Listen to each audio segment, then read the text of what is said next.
की शुरुआत होती है लॉस एंजल्स से। साल 2030 में एक बंदा पागलों की तरह भाग रहा था। वो बहुत डरा हुआ था। पूरा शहर उसको मारने के लिए उसके पीछे पड़ा था। यहाँ तक कि प्राइवेट कार्स के ड्राइवर्स भी सिर्फ उसी को मारने के लिए उतर आए थे। बड़ी मुश्किल से वो एक गरीब औरत के घर पहुँचता है। औरत कहती है, तुम यहाँ क्या कर रहे हो? वो आदमी चाकू निकालता है और कहता है, अगर एक लफ्ज भी मुंह से निकाला तो तेरी आंखें निकाल के उसे गोटियां खेलूंगा, बस चुप रहना। थोड़ी देर बाद जैसे ही औरत को मौका मिलता है, वो एक नेल गन निकाल के उसे मार देती और तो आराम से लात भी मारती है, ये चेक करने के लिए कि सच में मर गया है या नहीं। तभी अचानक कुछ लोग वेपन्स लेकर अंदर आते हैं। जब वे आदमी को मरा हुआ देखते हैं तो उन्हें दुख होता है कि औरत ने उसे पहले ही मार डाला। फिर औरत मरे हुए आदमी का एक कार्ड उठाती है और अपने बेटे से कहती है, आखिरकार हम अमीर बनने वाले हैं। वो कार्ड तोड़ती है और कुछ ही मिनटों में पुलिस अंदर घुस आती है। साथ में एक रियलिटी शो की टीम होती है और अनाउंस होता है कि वो औरत $22 मिलियन जीत गई। फिर पता चलता है कि ये गेम है जिसमें लाखों लोग हिस्सा लेते हैं। हर दिन एक रैंडम आदमी चुना जाता है पैसा जीतने के लिए। अगर सूरज डूबने से पहले कोई उस आदमी को मार दे तो इनाम मारने वाले को मिलेगा, और अगर कोई नहीं मार सका तो इनाम उसी आदमी का रहेगा। लेकिन शर्त ये है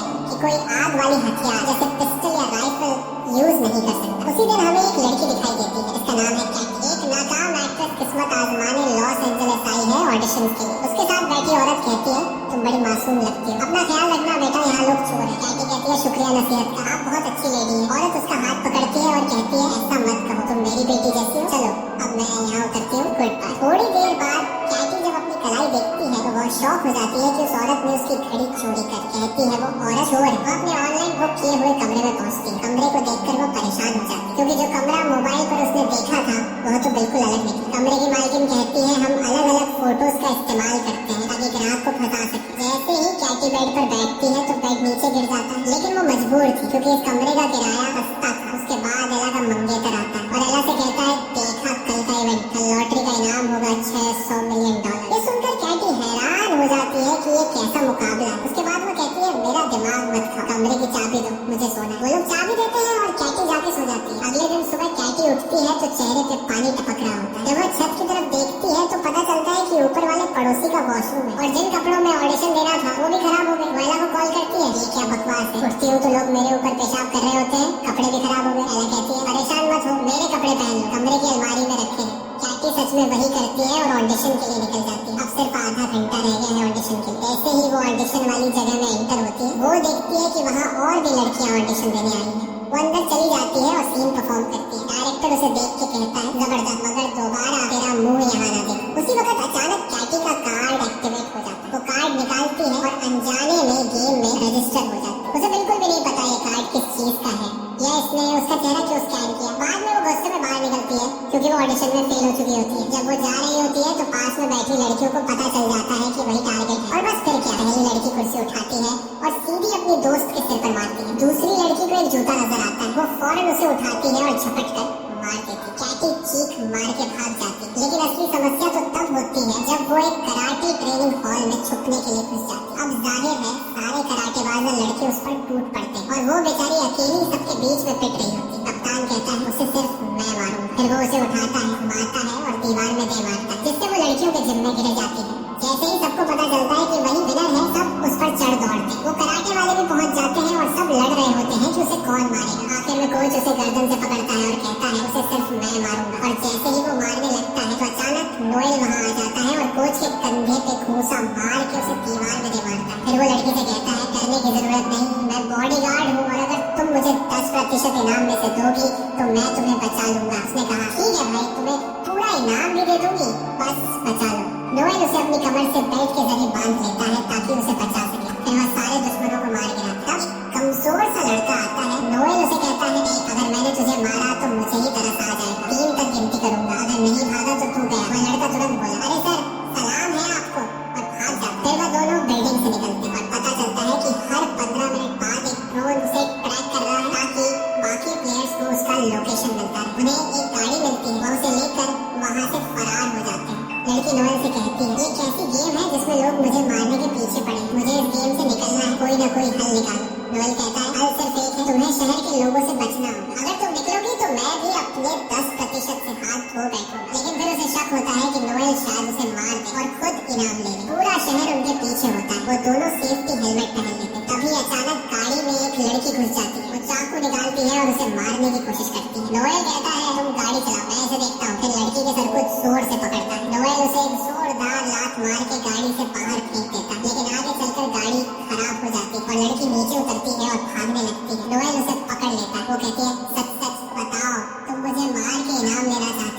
नोएल कहता है बिल्कुल नहीं, मैं तो तुम्हें बचाना चाहता हूँ। तब पुलिस वहाँ आ जाती है तो लड़की फौरन नोएल से कहती है पकड़े जाने से पहले कुछ कहना है। फिर वो पुलिस के पास जाती है शिकायत करने, मगर तब उसे अंदाजा होता है कि पुलिस भी असल में उसे मारने आई है। नोएल फौरन आके उसे बचाता है और वो पुलिस को चकमा देके भाग जाती है। वो एक मैगजीन से अपना चेहरा छुपाती है। फिर जैसे ही वो कार्ड देखती है पता चलता है कि ड्रोन ने उसकी लोकेशन शेयर कर दी और जितने भी लोग आसपास होते हैं समझ जाते हैं कि खिलाड़ी यही है। सब अपनी गन्स निकालते हैं और उसकी तलाश शुरू हो जाती है। वो एक वैक्स म्यूजियम में जाकर छुप जाती है और खुशकिस्मती से कोई उसे वहाँ नहीं देख पाता। थोड़ी देर बाद एला उसे कॉल करती है और पूछती है वो कहाँ है। वो कहती है मुझे पता है, कपड़े पहुँचाने में देर हो गई, मजबूर थी। एला कहती है कोई बात नहीं प्यारी, बस अपना लोकेशन तो बता दो। वो कहती है मैं अभी म्यूजियम में हूँ, बस किसी को बताना मत। और अभी 1 मिनट भी नहीं गुजरा होता कि एला और डेजी आ जाते हैं। एला उसे मारने की कोशिश करती है। लड़की खुद को बचाने के लिए एक डंडे से वार करती है। वो दोनों से जान छुड़ाती है और फिर उन दोनों के पीछे म्यूजियम का दरवाजा बंद कर देती है। लोगों ने उसे देख लिया। वो फौरन बस से उतरते हैं ताकि उसे मार सके, लेकिन नोएल वहाँ पहुँच जाता है और उसे वहाँ से ले जाता है। कैटी कहती है मुझसे नाराज मत होना, मैं समझी तुम मुझे मार दोगे। नोएल कहता है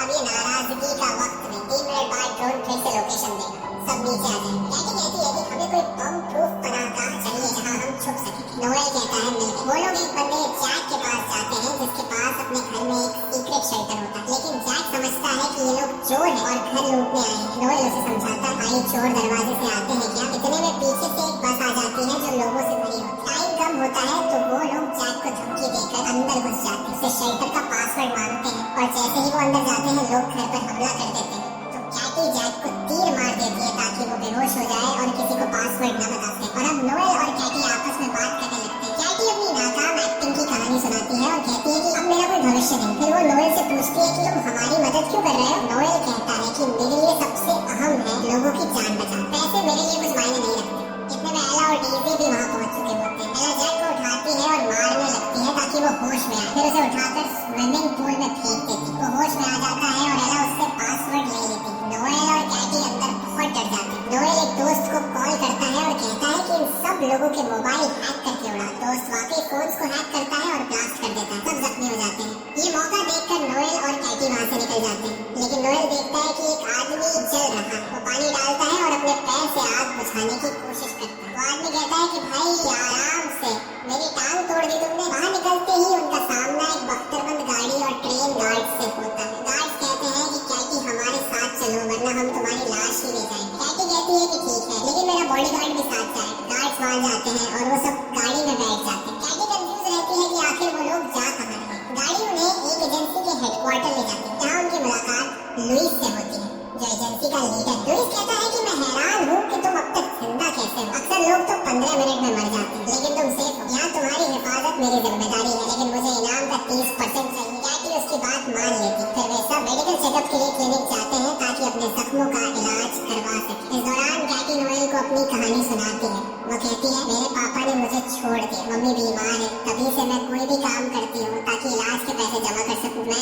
यहाँ सिर्फ ऑडिशन देने आई थी, लेकिन वो भी फेल हो गई। नोएल कहता है मैं एक वक्त फौजी था और लुइस जो अभी बाहर है वो मेरी टीम में था। एक बार मैंने एक मिशन से इनकार कर दिया जिसकी वजह से पूरी टीम मर गई, बस लुइस बचा और तभी से वो मुझसे नफरत करता है। तभी एक लड़की आती है और कैटी से कहती है लुइस तुम्हें सूरज डूबने तक एक सुरक्षित जगह पर ले जाएगा ताकि तुम जीत सको, बस अपना चेहरा इस डिवाइस पर रख दो। ये डिवाइस इसलिए था ताकि एक खास मास्क बनाया जा सके जिससे कोई भी उसे पहचान न सके। और वाकई में मास्क बन गया, एक बूढ़े आदमी का मास्क। लेकिन नोएल को कुछ अजीब सा महसूस हो रहा था। उसने कहा मुझे लग रहा है लुइस तुम्हें अकेले में मारने का प्लान बना रहा ताकि वो अकेला इनाम ले सके। लेकिन कैटी को उसकी बात पर यकीन नहीं आया। उसी वक्त लुइस अंदर आता है और दोनों को गैराज में ले जाता है। वहाँ लुइस कहता है कि कैटी एक गाड़ी में बैठी और नोएल दूसरी। यही कैटी समझ जाती है कि लुइस उसे धोखा देती। वो उसे नीचे किक मारती।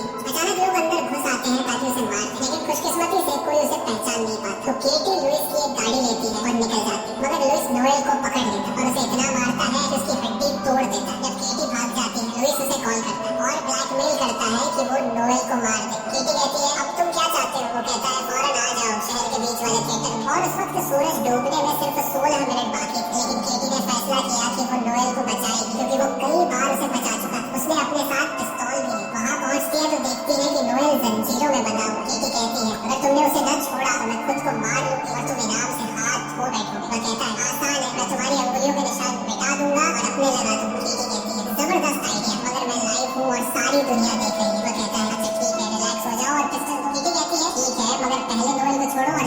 और जैसे ही वो खुद को मारने लगी वह कहता है रुक जाओ मैं उसे छोड़ रहा हूँ, ये लो चाबी। और फिर कहता है अब आराम से मुझे पिस्टल दो। कीटी कहती है मुझे यकीन था कि तुम्हारे दिल में रहम है, ये लो पिस्टल। मगर अचानक उसे एक जोरदार किक मार देती, लेकिन लोग अंदर घुस आते हैं और नोएल को बचाने से पहले कीटी को घेर लेते हैं। नोएल खुद को आजाद कर लेता है और लोइस से लड़ने लगता है ताकि वह कीटी को मार न सके। अब सूरज डूबने में सिर्फ 4 मिनट बाकी रह गए। इसी वक्त एक और ग्रुप अंदर आ जाता है और कीटी खुद को बड़ी मुश्किल में पाती है। वह थिएटर से भागती है ताकि कहीं सुरक्षित हो सके, लेकिन लोग पीछे पड़ जाते हैं। नोएल लोइस को जोरदार मुक्का मारता है, फिर वह थिएटर का सेट तोड़ता है ताकि कोई कीटी के पीछे ना आ सके। मगर लोइस के आदमी मानव सीढ़ी बनाकर उसके पीछे आ जाते हैं। लोइस इस तक पहुंच जाता है और उसका गला दबा लेता है, कहता है तुम्हारी मौत मेरे हाथों होगी। मगर कीटी फिसल जाती है और एक लोहे की रॉड से लटक जाती है और कीटी ने लोइस की जेब में मौजूद ग्रेनेड की पिन अपनी चाबी से निकाली। वह नीचे गिरती है और ग्रेनेड फट जाता है। लोइस मर जाता है और मुकाबले का समय खत्म हो जाता है। जब वह हवा में लटकी होती है लोग उसे बचा लेते हैं क्योंकि वह इनाम जीत चुकी होती है। इसके बाद सोनी आता है और उसे इनाम देता है। खुश नसीब लड़की ने इतिहास की सबसे बड़ी रकम जीत ली, $3.6 अरब। दिन गुजरते हैं और वह बड़ी बड़ी कंपनियां खोलती है, बच्चों के लिए पनाहगाहें बनाती है, गरीबों